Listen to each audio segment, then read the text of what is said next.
Okay, so welcome everybody to the Chakra Meditation podcast. Today, I'm really excited to have with me Clementine Moss. And Clementine is the drummer for Zepparella, a Led Zeppelin band. And you may ask, why are you interviewing a drummer? But there's a clear explanation. So welcome, Clementine. Thank you very much for joining me today. Thank you. I'm so happy to be here. Yeah. Now, I've been reading, Clementine's written a beautiful book, From Bonham to Buddha and Back. And for those of you who may or may not know, Bonham refers to John Bonham, the drummer, legendary drummer, iconic drummer with Led Zeppelin, with whom Clementine has probably knows better than most people in the world, let's say. And yeah, it's seemingly unlikely story, but tell us a little bit about you, about how you got started and where, because inevitably there has to be a spiritual angle, where your spiritual journey and how it all began. And I mean, it's all in the book and it's beautifully written, but yeah. Oh, thank you so much, Rosa. Thank you so much for reading it and for those kind words. So, yeah, it seems unlikely, right? For like, and I've had a couple of people say, that seems like kind of a far stretch, like Buddhism and playing, rock and roll. But that's why I wrote the book. And I'm from California. I live in San Francisco now, but I grew up in California, um, and I moved to New York City when I was 21 years old, and I intended to be a writer. And I was kind of floundering around because I didn't really know myself. I didn't, I felt like I didn't, it's like, I just didn't, I guess I was a very late bloomer. Like I really was just kind of like, I don't know, didn't know who I was and what I wanted to do. And I found drumming at 27 years old. It was a series of circumstances Really, that that late? That's quite late yeah, to come to it. Yeah. that's right. Yeah. And I took my first drum lesson when I was 27, and kind of immediately it was what I wanted to do, was to play drums. And so that was 30 years ago. And pretty much within the same year of me taking my first drum lesson, I went to my first 10-day silent Vipassana retreat, learning Vipassana meditation. Okay. So That's a very full-on way of doing a meditation retreat. There's meditation retreats, and then there's Vipassana. And I have talked about this before, and I was I tentatively think, "Oh, maybe I should do it," but it's a big deal. you should do it. You should do it. Yeah, yeah. I highly recommend. I mean, the SN Goenka was the teacher, and he intended to, offer this technique of meditation, very non-denominational, really. I mean, it's Buddhist, um, but he really focuses it on being just the technique. The technique of meditation, the technique of sitting and watching physical sensations in the body, Mm, and coming to your own conclusions as to what's behind that mm, observation. mm, mm. So, and in a silent retreat, you hear so clearly those, it's like all of the voices in my head became one big voice, one megaphone, uh, like, because everything was so quiet after 3 days. And I really tuned in to what I had been listening to, the primary voice I had been listening to in my life. Mm, And I realized that it was pretty negative, mm, about myself, about a lot of judgment. And so, I started on that journey of kind of, internal contemplative practice. And I had been coming to that. I'd always been a bit of a seeker, especially through literature, because I was a writer, and really fascinated by the other realms, and had some, vaguely mystical experiences as a child and growing up. And then, so I was always very moving towards that, I think. Yeah. But then I was also had made a big commitment to be a creative person in my life. And so when I found drumming, suddenly I was in community. I was creating, I wasn't sitting in a room with a pencil and paper. I Mm. was a musician. I was a part of things. And I thought, I want to know myself, and I also want to know myself in the world, full on in the world. And being a traveling musician, which I just kind of started touring a lot and having, this whole very in the world experience with all of the rock and roll excesses and everything, at Yeah. the same time being really interested in, that internal world and understanding how I can move through that negativity. Yeah. And which is very amplified when you get on stage, and you're in the public eye in this, in kind of in a bit. So um and so later, a couple, 20 years later, in 2016, I started writing a blog about those things, about how I saw all that work that I did on the meditation mat, what it looked like when I got up and got in the van and drove the girls, in my band to the show, and dealt with the promoter, and, like, lack of sleep and being on stage and messing up a drum fill, and, all of these things that I have to do. How does my meditation practice inform how I deal with those things in my life? And I started thinking, you know, we think that there's our meditation life, our contemplative life, and then there's the rest of our life. There's our spiritual life, and then there's my going to work life. Mm. And I think, as we move forward in everybody's, understanding of spirituality, I think we're really realizing it's one thing. Yeah. It's one thing. And the book was meant to be a kind of illustration of that. Yeah. And it's a beautiful illustration of that, because you weave together, you're describing like being on stage with, sweat pouring down, hair flying, mad riffs, and it's really funny. I've listened to more Led Zeppelin in the last couple of weeks than I have in my entire life. Oh, that's so wonderful. Every time you mention another song, I'm like, all right, I need to listen to this, and I need to tune into the drum part as well, so I know what she's talking about, and listening to the hi-hat in the, what was the first one, When the Levee Breaks, is the one Yeah. songs that you talk about a lot, and I've listened to that a couple of times, and it is really interesting. It's given me a newfound respect for listening, for how to listen to music. When I feel like there's a very obvious way that music helps us, because it's vibrational, because we tune in with our bodies to the music. The vibrations vibrate within us, and so it's a very healing thing when you find that music that soothes your soul. Everybody knows that it can take you to wherever it is you want to be, basically. But yeah, I think that it's a very interesting thing to consider, being in the music as you are. It's one thing being a listener, but it's Yeah. another person to be actually like really creating it and setting the beat literally as you do, and doing all of that you do, as well as being on the road and driving. And it's been a very eye-opening, and I think it's a fascinating and beautifully written book. But with all of that very hardcore practical stuff, you deliver it in such a way that it feels almost like meditation, like the whole Mm. book, because I'm listening to you, so I know your voice very well. Mm.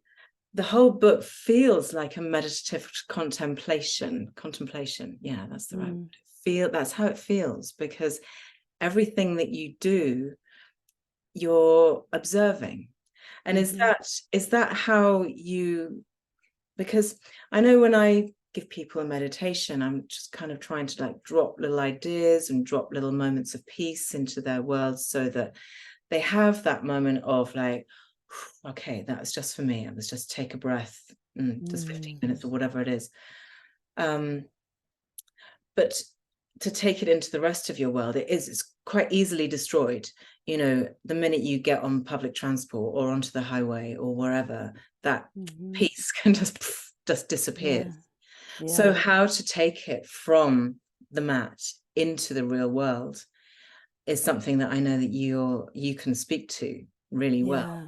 So how has that been, how have you done that? What's your process in terms of? Yeah. Well, I think that, I listened, I've been listening, to your podcast quite a bit. And in one of them, you were talking about, how a lot of people say, oh, it's not for me. I just sit and my mind just races and, all of those things. Right. And everybody has a barrier to sitting. It's hard to unplug. It's hard to say. And for a lot of us, it's hard to say this time is for me. Right. Yes. Especially for parents. Um, but there is a benefit to sitting down for 5 minutes and closing your eyes or listening to one of your to a guided meditation. There is a benefit because what happens is that our reaction time begins to expand, right? So somebody cuts us off in traffic and there's a little bit of a lag. There starts to be a little lag where we are watching our anger, we start to see our anger rise up.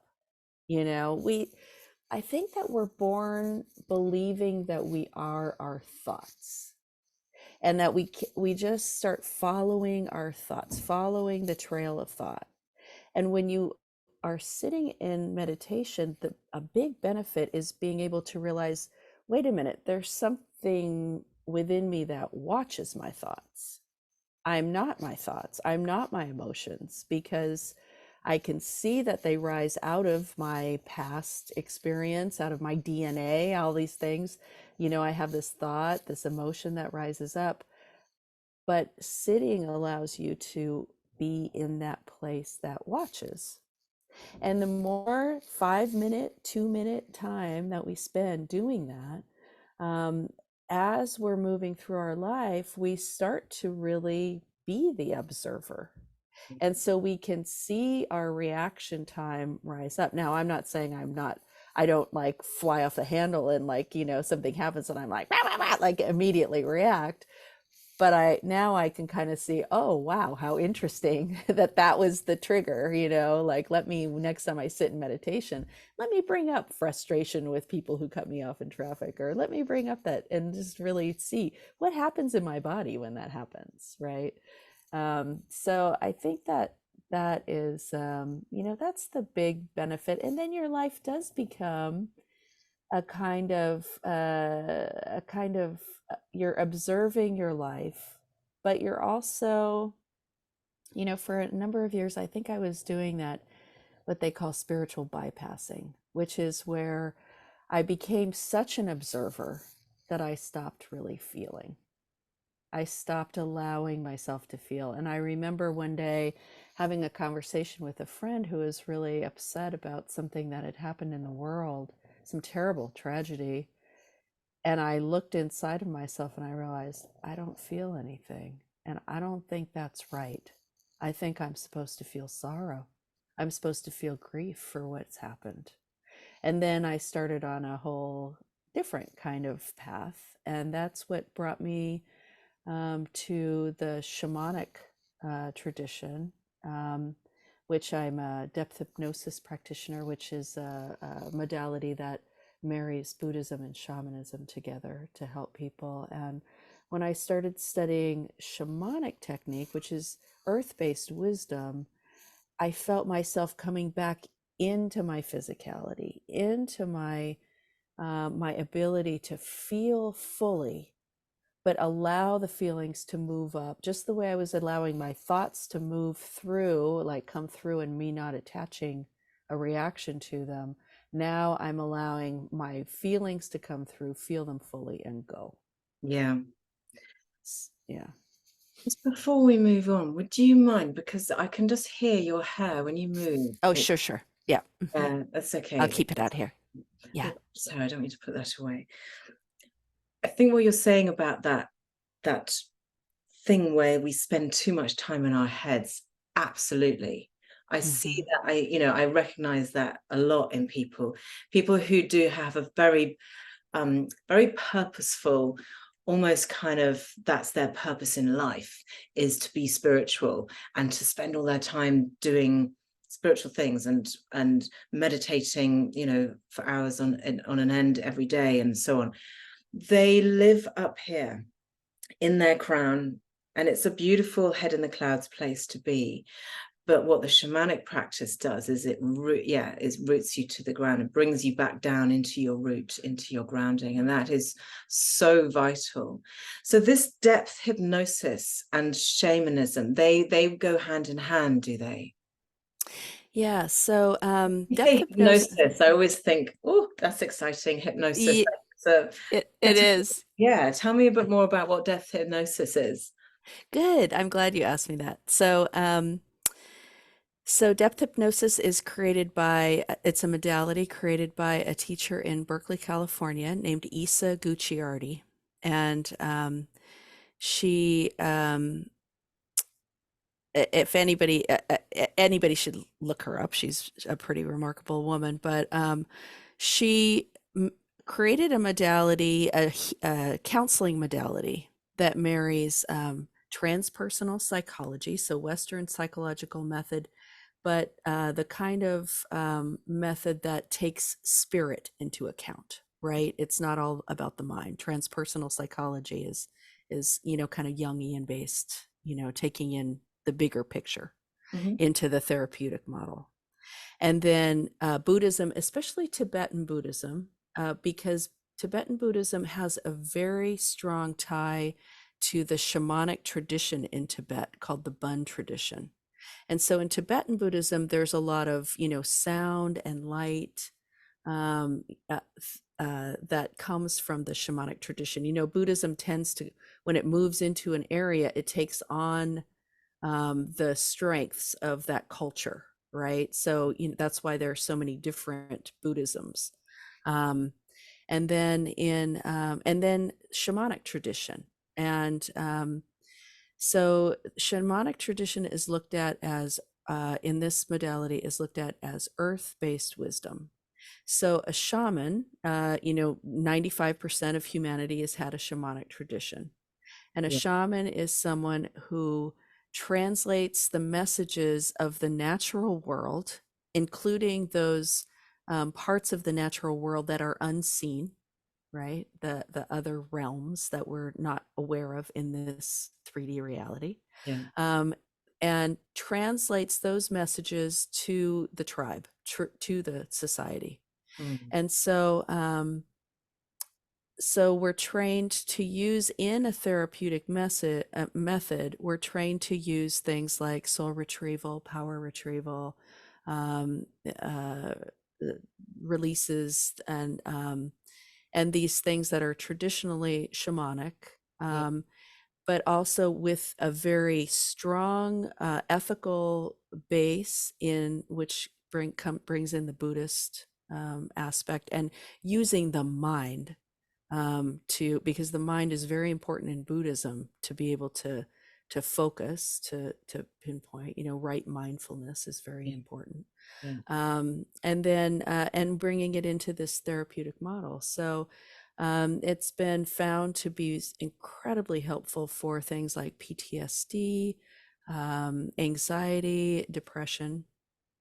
And when I found it, I had just gone through a contemplative psychotherapy program, a beautiful program for 2 years. And somebody told me about Isa and about shamanism. And I was like, oh, that is way too far out there, right? I like to be grounded in the world, right? But I thought, let me just go and I'll schedule a session with a practitioner and I'll just see, how it all fits together. Mm. And I came out of there thinking, there are some personal blocks that I think I could really use help with. And one of them was that negative voice that I had been, looking at for so long. And I did a few sessions and that voice quieted down to such a degree. I felt like it was so transformational. And I thought, I want to learn how to help people in this way. Wow. And what I'll say about it is that, I know a lot of your most of your listeners are very spiritually, interested and grounded, but I really like the idea that somebody can come to this method and not believe in past lives, not believe in, Yeah. in that kind of cosmology, be Mm. very in the world, and not even have a spiritual practice, and be able to see the work as your own, connecting to your own metaphoric system. So if we do a past life regression, right, in the work, and somebody goes and they see themselves, say they see themselves in a jail cell, and it looks like it's like, the 1700s, and there's, straw on the floor, and they're this person and they're going through this thing. And then we go through the process within the session, to kind of move through that and heal that part, whatever it is. We can say, okay, well, for somebody who believes in a past life and it feels very like a past life, great. We've gone back and we've healed that aspect, of our whatever pattern, karmic pattern was created in that Yeah. cell. Yeah. We can heal. But for someone who doesn't believe that, we can say, we've healed that aspect of yourself that feels that kind of despair. That's a metaphor for the kind of despair that you've been struggling with. And that's informing these behaviors and these patterns that keep showing up in your life that you'd really like to unravel. So I love that Issa has created this thing that is incorporating these incredibly esoteric modalities, but putting them in such a grounded container that it's really empowering for people.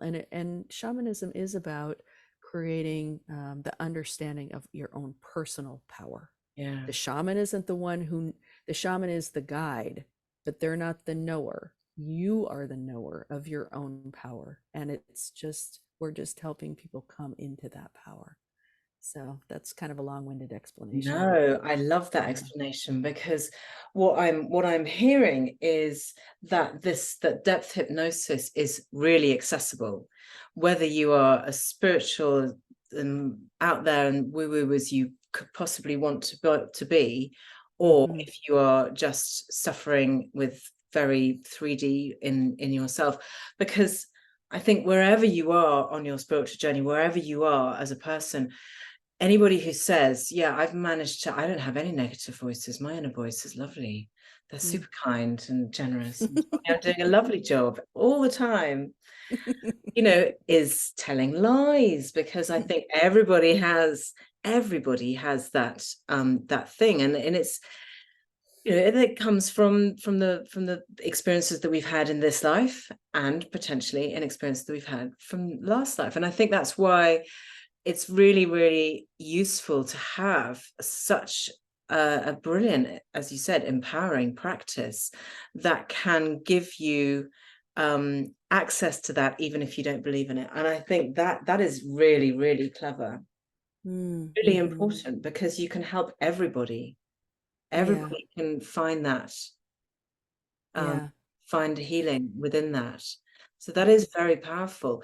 So when you Mm. say, is it a hypnosis? Is it kind of like being in being led into your past lives through, sort of meditative thing that you get led into it, and you just That's right. you just That's right. you just fertile around a little bit in the back of the brain, and in the spirit, and just find out where these things are hiding. Is that? Well, we use the shamanic journey, and and often we're using a drum, a frame drum, to, which is kind of where all of my pieces Yeah, showed up, I was right? going to ask you, where does the drumming come in with your healing practice? Yeah. That's right. That's right. When I went to the shamanic, my first class was the shamanic journey workshop, and at that time it was before the pandemic, so it was in person in this beautiful center that they have in Berkeley, and when the drum came out, it's like light bulbs went off.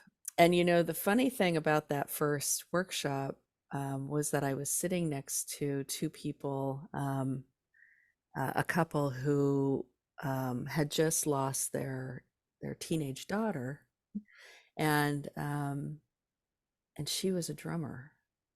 And when I was talking to her, when I was talking to them, they told me about her learning this Rush song, which is something that I had learned a couple months prior. And I thought, I'm sitting in this workshop of 20, 25 people in a circle, and I'm sitting next to these people and who lost their drummer, their daughter, who is a drummer, who has the same connection to music that I have. And I just thought, I am in the right place. Like this, I felt like all of the pieces in my life, all these funny, spiritual lady and drummer lady and writer lady, all these things, it just, Just I thought this goodness. is where it is. So Yeah. going back to the way we work with the drum, or other forms of sound, but mostly the drum. The drum has been found going back 80,000 years to be used in this way to um, to induce that trance state. The Yeah. sound of a repetitive drum, there are studies that show that it induces a kind of meditative state. Mm. And for people who have a hard time, I can't quiet my mind, the drum is, a repetitive sound is Yeah. immensely helpful for that. Yeah. Yeah. Things like binaural beats, and it's just that repetitive, like they if I have a super busy head, or if I'm trying to focus and work or write something, I always put on something around that, something that has that sort of, and it's very focusing, but it's all part of ritual. And my God, don't we love ritual as human beings? Ritual has been the thing that has created us Yeah. as who we are as human beings. Without ritual, we're nothing. And even lots of animals have ritual as well. It's something very innate to life. It's a very life Yeah. affirming thing, isn't it, to have that ritual? And drum is the probably one of the first instruments. Even just hitting a stick against a rock was probably the first instrument, and there you are doing exactly the same. I know, I know. As I was writing the book, I really came to see how deep my connection to the drums go. And I just read this book called When the Drummers Were Women, and it is about how the first even image that they've found is of a drum or a drumstick. It's like drumstick and vulva, like female anatomy, right? Birth and and drumming Yeah. and the regeneration. Because you can And it imagine that in the back in the day, in the caves, if as a woman was giving birth, you would imagine all the other women would gather around and beat a drum to just like help her through it, because Lord only knows you need to be taken into some kind of a trance state. And you think about, even now, people like to have their music there, when giving. yeah, Yeah, I can totally yeah. see that. Yeah, So and women were for, all of those years, they were the priestesses. They were the spiritual aspect, yeah, of humanity.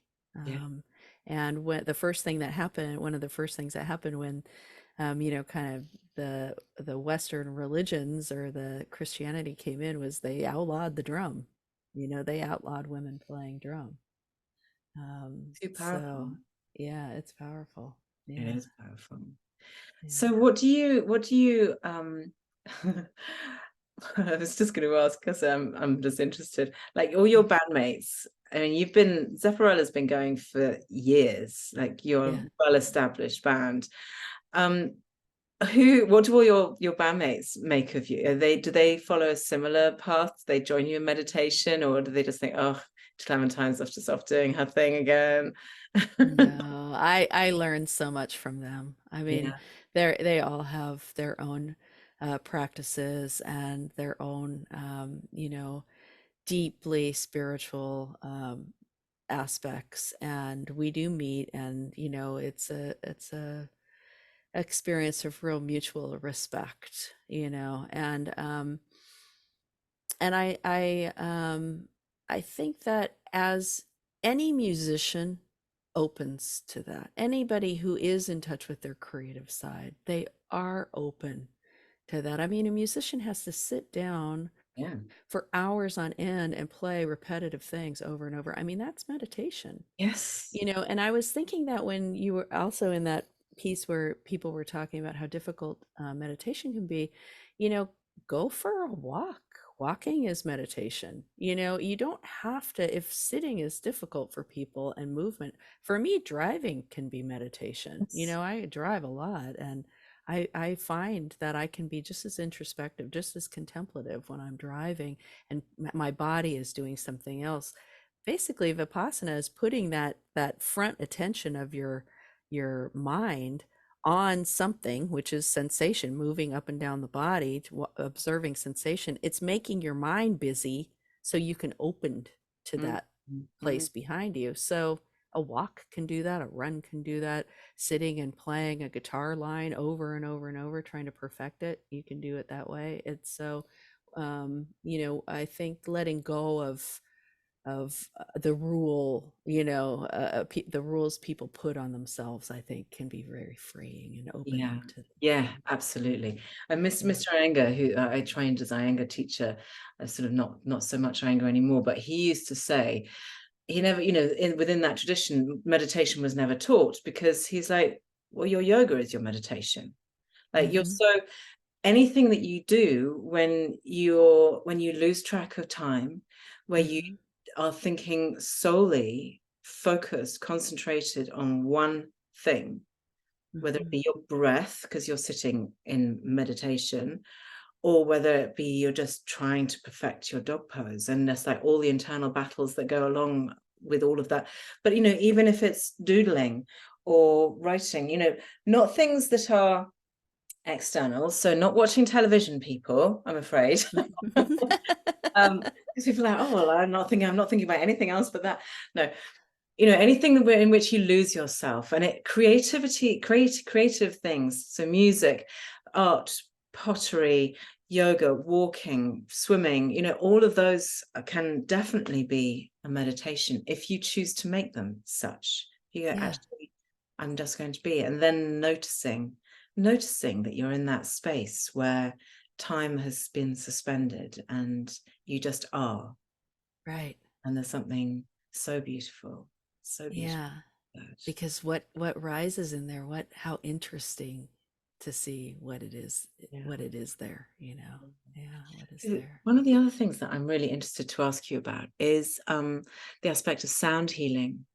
Hmm. Because sound healing it's a really interesting thing. So I was talking before we met about where I live, and I live like right in the middle of, well, not in the middle of nowhere, right on the edge of nowhere. It's probably more likely because I'm right on the coast. And it is, it's not cosmopolitan in any way, shape, or form around where I live. However, a couple of villages over, every month, there are these ladies who show up with these beautiful gongs and the rain Hmm. thingies and the whatsits and they do an hour beautiful, sound bath, sound healing session, and everybody piles in with their blankets and their cushions, and it's gorgeous.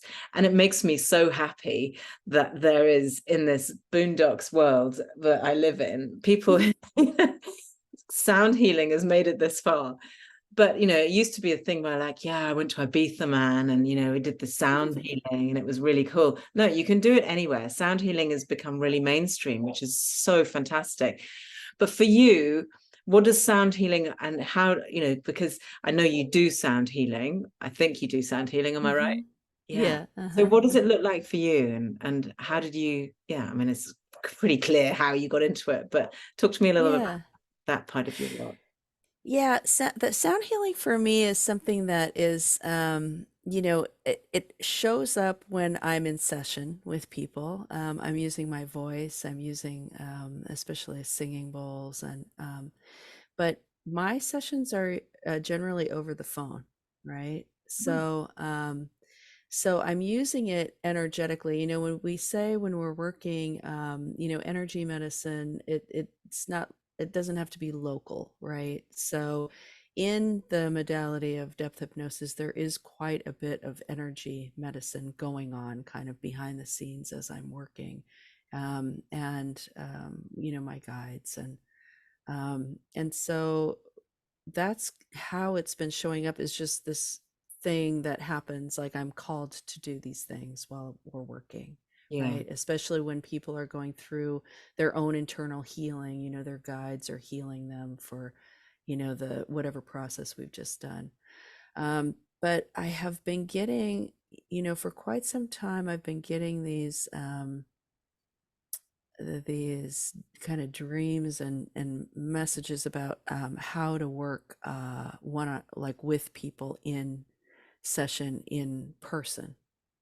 So when that happens, when I am able to be in person with people, I think that that's really going to open up in a new way. I keep getting these really fun dreams where I'm kind of moving with the sound into places, in people's bodies and in their energy systems. So that's still being created for me.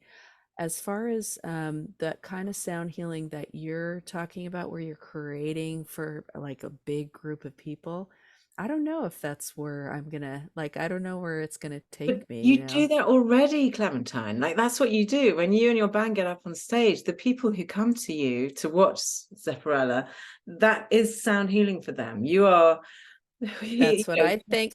Thank you so much for saying that, because I feel that, I remember there was a moment in this like 300 person club, and it was just a beautiful thing. And I just felt the sound lifting the whole room up, all together, all one being, us coming together and lifting up. And,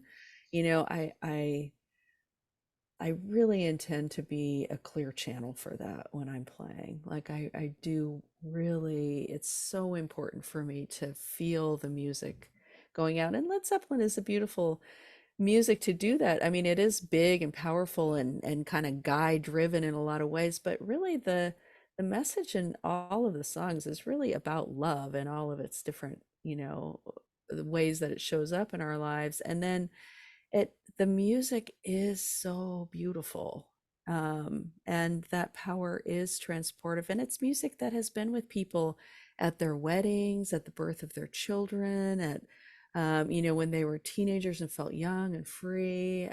It was solace during grief. I mean, it is so much for people, and to be someone who can bring that to people, bring those old feelings, because that's what I do when I play. I close my eyes and remember being a miserable 14-year-old and how that music felt like there was another world, there was potential in the world. that's, I mean, it's you've given yourself some very, very big boots to fill, I know. of out of Led Zeppelin, and I'm not obviously not a mad Led Zeppelin, so I know them obviously, but you know, John Bonham, I know his name, and I'm not a big, rock and roll heavy. I don't know, you call it heavy metal, but that's not really on the whole my kind of music. But even I know who John Bonham is. Okay, Yeah. so Yeah. that's Well, it. you're in England too. Yes, it's true. It's true. But to fill those boots, like to take on his mantle, because he was so beloved as the most extraordinary drummer. Anybody Yeah. in musical circles will go, yeah, he's the man. Like he's the standard, he's the gold standard, and everybody Yeah. else kind of, we try to get there. And there you are going, yeah, here I am doing his piece, his part. It's ridiculous. It is It's ridiculous. ridiculous. It's But how totally. does that feel? Like obviously with everything we've talked about, you're spiritual, you're connected, da da da da. Do you feel connected? I mean, how connected do you feel to John Bonham? I I feel that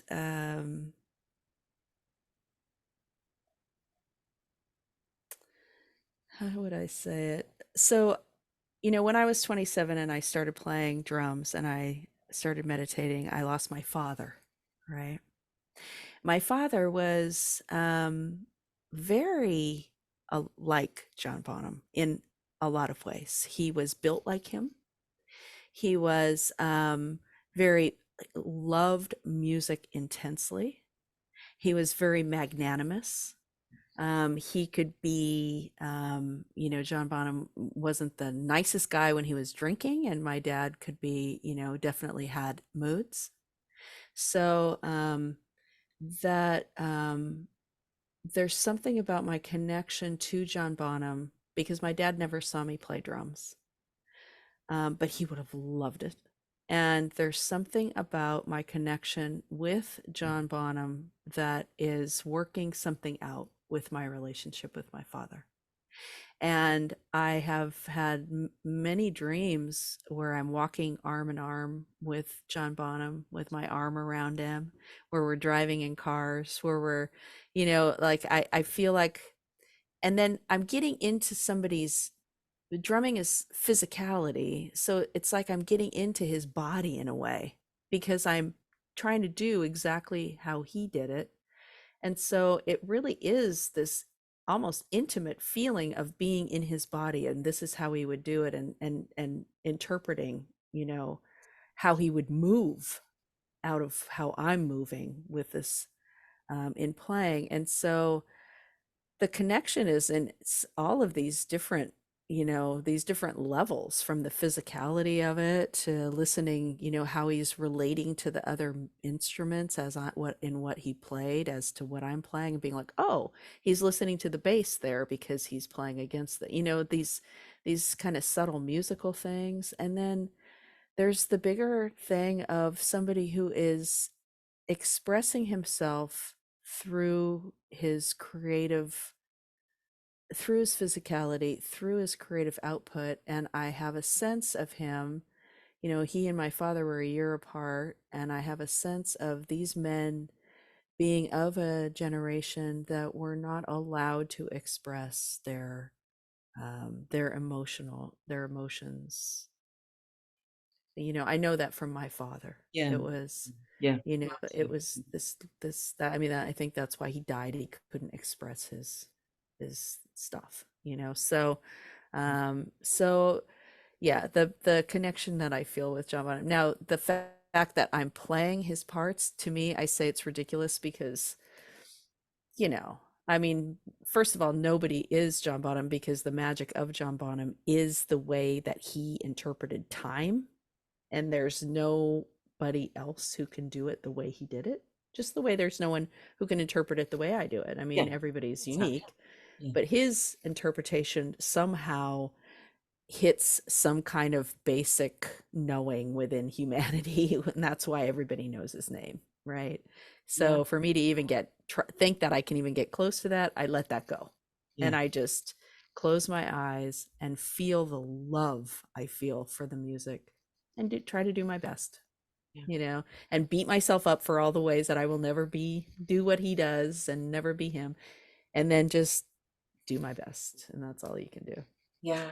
No, I love that, because it definitely feels to me as though you do have a kind of spiritual connection with him. Like, you couldn't be any closer, without, when you're playing the music and listening to it in that amount of detail. Mm, It's, this is one of the lovely things that comes across in your book, I mm, think, is this you finding yourself within all of these different aspects of this man who played this music, who affected so many lives, but you're finding your own interpretation of yourself within that. And mm, it's such a powerful message, and it's one that so many people can relate to, and so many people can identify, and, like, it's it's as tangible as it can be when it's music. Do you know what I mean? yeah, And yeah. so Thank you for saying I that.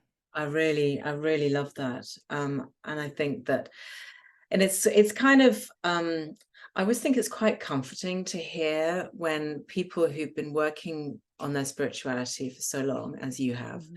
Hmm. say that you still battle with that inner negative voice. Oh Because gosh, I yeah. think, honestly, I think there are so many people who just go, how am I ever going to get rid of that? How, and so it's really lovely to hear you say that, even though you've done all this work, even though all this practice and this everything that you've done and experiences that you've had in your life, you still have to do the work. You still have to access that part of you that will allow that release of the Yeah. impulse to come. So if you Yeah, have like a little tip for people who are like, okay, I know my inner critic can be really mean sometimes, and it's usually on this particular thing. What would your hmm is there a thing that you could give somebody just hmm try and get them out of that loop when they're in it? Well, one thing that I might say is, when you hear yourself bad mouthing yourself, you hear that inner critic. Mm, One thing might be to say, first of all, what is the benefit that this is trying to give me? Right. So when I'm beating myself up for not being able to do something on the drums, what is it really? How is that benefiting me? It's benefiting me because I know that I want to do my best, and that I want to, and I don't want to fail at, expressing all of these things that I've said that I want to express. And so, what my critic is telling me is that it's necessary for me to truly show up.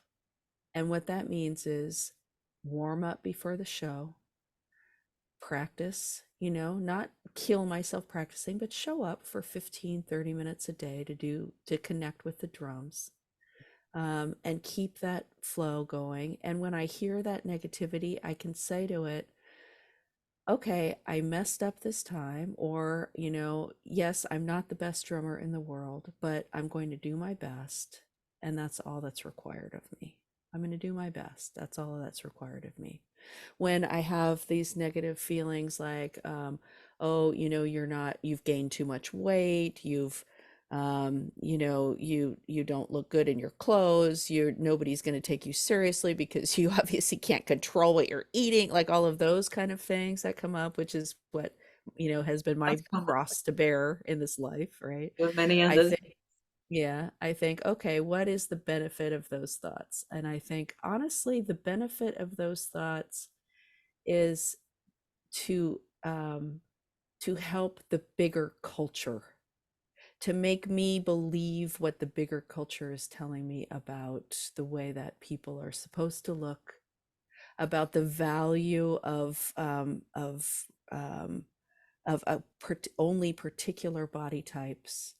That what the benefit of that, all of those messages, first of all, those aren't my messages. Those are coming from elsewhere, and they're trying to benefit other people Yeah, in this. yeah, They're trying to make me want to buy a bunch of stuff, to and feel bad about myself. yeah, yeah, So it's somebody else's benefit. yeah. Now, if I look at what those things are of benefit to me, they're maybe be more mindful before I eat so that I don't feel bad, so I can feel as healthy as possible, so I can feel a sense of nourishing. If I remember before you eat to stop and remember that you're nourishing your body, and it's necessary to nourish your body, and your body gets you around in the world, and it it's something that is asking for love. Yeah. And so, how about if the benefit of hearing that negativity about myself is that it just reminds me that I'm okay, that my body's moving me down the road, and that I'm healthy, and and that other stuff is not mine. So I don't know, just a couple of vague ideas. No, that's such a good question. What is the benefit of my Mm, mind telling me that rubbish, of yeah. dropping that evil thing that could make me feel miserable and drag me down and stop me from going out, or stop me from applying for a job that I really want, or stop me from, going up and saying hi to somebody who you think you might Mm, really like to be friends with, or whatever. Yeah, I think that is a fantastic tip. Thank you. mm, Thank mm. you very, very much indeed. So listen, I think your the website that I found for you, the fantastic name that you have is Clem the Great. I did that so long ago. I was like, what was I thinking when I decided that was going to be my website? Obviously, somebody named you that at some point, and I'm sure it's absolutely true. But you can find Clem on your Instagram is Clem the Great, am I right? I think That's right. your website is clemthegreat.com.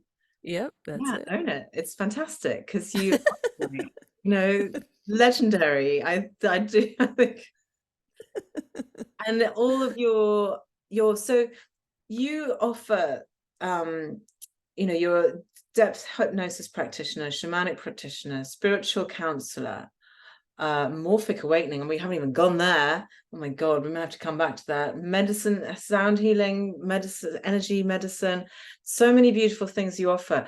And people can reach you at clemthegreat.com. Is that correct? That's right. Yeah. Plus Yeah. the beautiful book. It's such a beautiful book. And I mean, I'm really enjoying the audiobook because I find it really soothing. Your voice Thank you. is gorgeous, and it's very evocative. The images that you paint of, sort of sweaty rooms full of people jumping around to rock music, but in this beautiful, sweet, soft voice that you have, it's like being in a movie. It's beautiful. So Oh, you're yeah, so kind. from Bonham to Buddha and back is Clementine Moss's book. So please do go and look it up. And it's available on Amazon and all of that good stuff. So thank you, Clem. Thank you so much for taking the time to spend with me today. I really, really appreciate it. It was such a treat. I just love this conversation. Thank you so, so much.